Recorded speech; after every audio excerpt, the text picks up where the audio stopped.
something in the hallway walking away. I was like, oh, so you're still sick? He goes, yeah. Poor lie. Poor guy.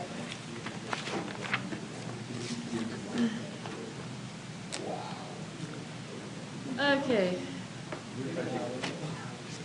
Chapter 13, we're talking on page 130. So here they ask us to find all the cosets of H. H is a subgroup of G. In this case, G, I don't know why I did that.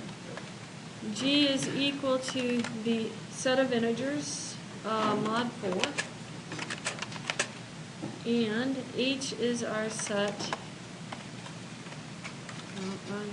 notation, 0 and 2. And we want to find the cosets of H. So, yeah, cosets. Cosets of H mod 4. So tell me, what would be, let's start with the first one, H0, 0 from the integers. What's the operation in Z4? Addition. So we're going to have 0 plus 0 and 2 plus 0, so that looks to me to be H, right? Now let's calculate H1. We're adding 1 to each of the elements, so we have 0 plus 1.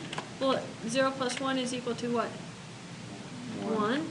And then we have 2 plus 1, which is equal to 3. So this is our set of 1, 3. Now let's look at H2. We're going to have 2 plus 0, which is equal to 2. And then 2 plus 2, which is equal to 0. So that's equal to our original set H. Tell me about H3. Not inside sets. So we're going to have 0 plus 3. What's 0 plus 3? And then we have 2 plus 3, which is 1.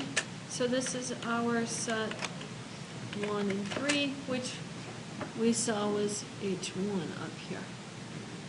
Now I don't have to do H4 because 4 is the same as 0.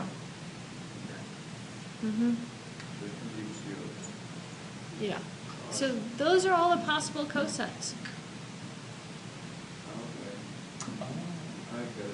That's how you calculate your cosets. That make sense?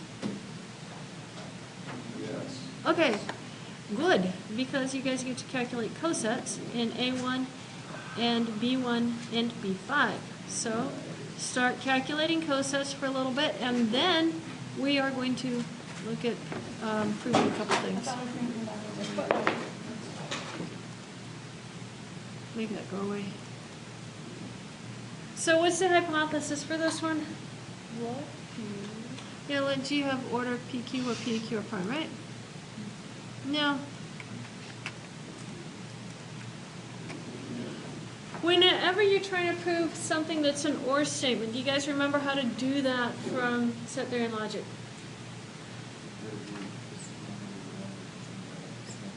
You assume not one show the other, and back and forth. So you assume not the first, arrive at the second.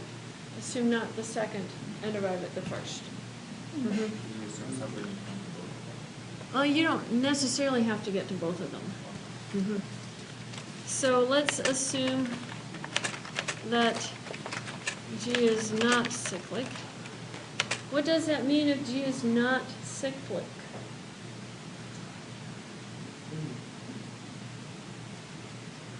Yeah, there's not a generator. I'm trying to think which way was the easier way. That's the one I wanted to go first. And I have it written in my book, but yeah, this way is the easier way. I guessed right. So assume G is not cyclic, then there exists an X in G such that cyclic group of X is not equal to G, right? Does that make sense? G is not cyclic. In fact, for every X in G, instead of saying there exists for every x in G, the cyclic group on X is not equal to G. There we go. What does this tell us? What do I know, though, about this cyclic group? The cyclic group on X is contained in G, right? Because X is an element of G, so it has to be a subset of G. Now, the heading of this section says elementary consequences of Lagrange's theorem, so I'm guessing we have to go use Lagrange's theorem. What does Lagrange's theorem say? It's on page 129 in your book or in your notes. Let G be a finite group. Mm-hmm. H any subgroup of G. And then the order of G is a multiple of the order of H. So the order of G is a multiple of the order of H. So tell me about this cyclic group on X. It says G is finite. Yeah. I know that this is a finite subgroup of G. So by Lagrange's theorem, what do we know?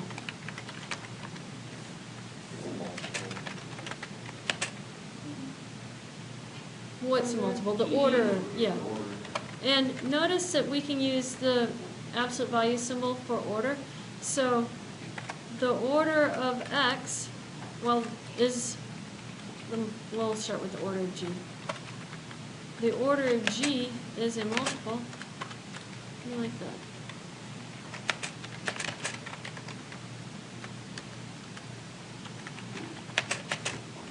So the order of G is a multiple of the order of X. What does that tell us? What was the order of G?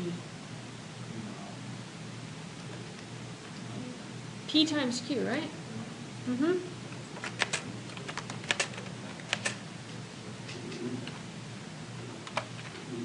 I'll put this on display. And so the order of G, which is equal to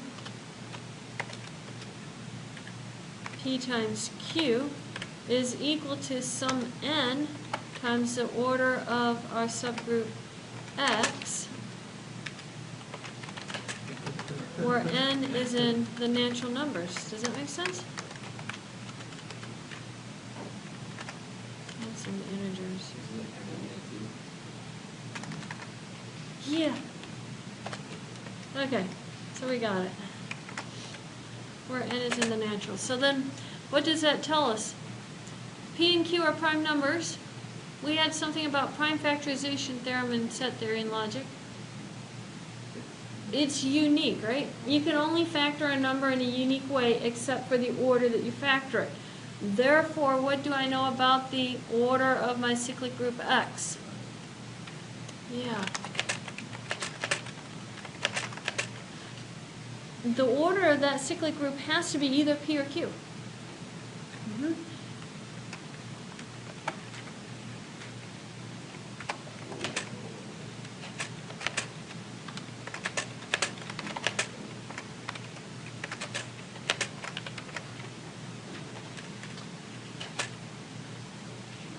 So what does that tell us about the order of X?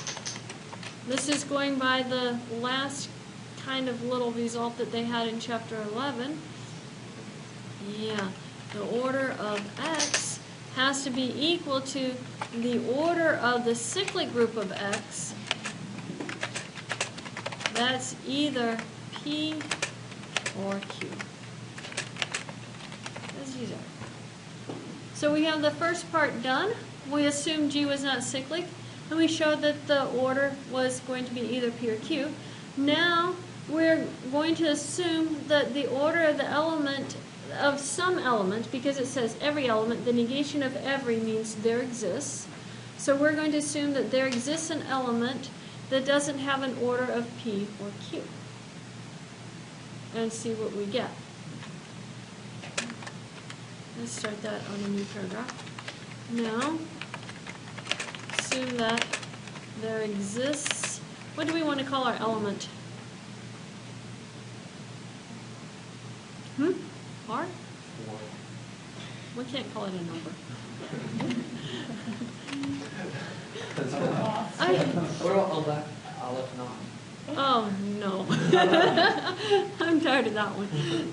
Let R be in G such that the order of R is not equal to either P or Q. So what do I know by Lagrange's theorem?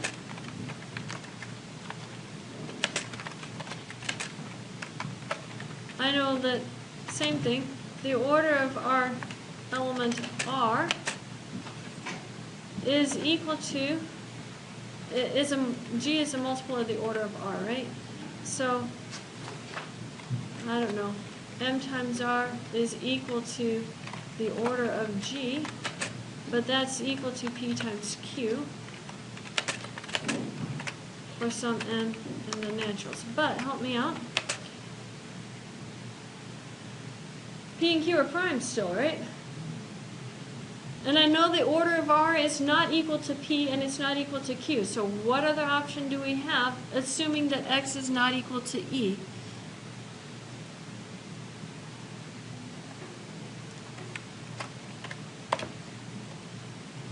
If it's not equal to E, what other option do we have? P times Q, right?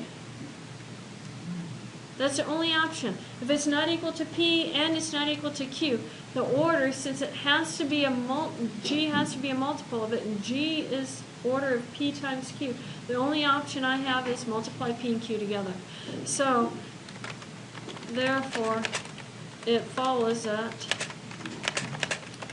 the order of our cyclic group of R is P times Q. Well, as soon as you know it has the same order, use your theorem from last time. What's your conclusion from your homework? That's my homework from last time. Yeah, I don't know which one it was. I'm not sure who's doing that.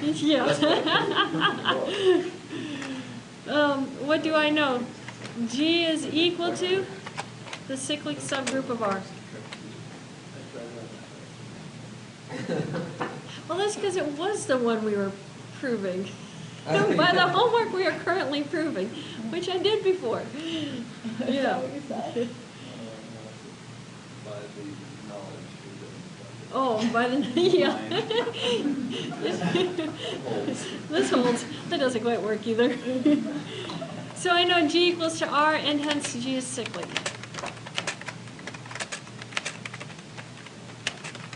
Thus, we draw our conclusions.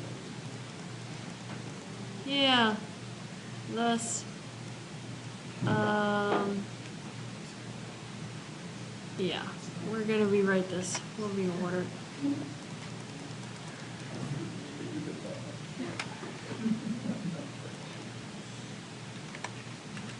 If G has order PQ, where P and Q are primes, then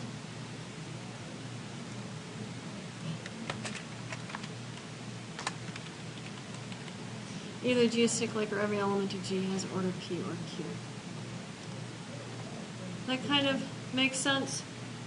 You have this whole order argument, the same type of argument that we had going on last time. You're still using that whole order of the cyclic group is the order of the element that generates the cyclic group. You're going to be using that on your homework. Okay. I was actually thinking we'd have a little more time left over. We're going to skip C4, C number 3 right now. What I want you guys to do is start working on the proofs in class now. You have about 15 minutes. You should be able to get one of them sort of figured out in that amount of time. Just make sure you realize you are going to use this fact right here, that the order of A equals the order of the cyclic group of A. That's going to be a very useful fact in your proofs and your homework that you're going to be doing from this section. Do what, huh? The numbers of it? Yes. Chapter 13, right? Yep. A1, B1, and 5, which you've done, and then C1 and 4, D4, and E1. So C1 and 4 would be where I'd start, because I just did C2. And what was D? D4 and E1.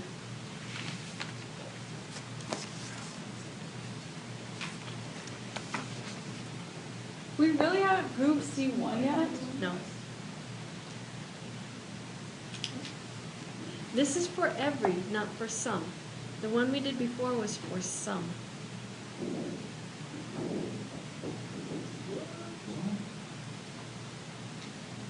There's a difference. If you look at number 1, don't confuse this with previous problems. The previous problem says if G has order n, then you have an element in G that has order n, assuming G was cyclic.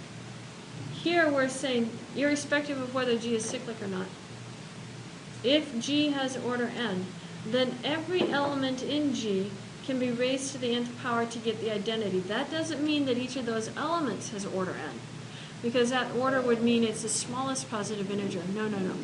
Some integer is its order, smaller than n. But when you raise that x to the nth, you will get your identity. That's what it's saying. And this one's actually coming from Lagrange's theorem also. It's very straightforward from Lagrange's theorem.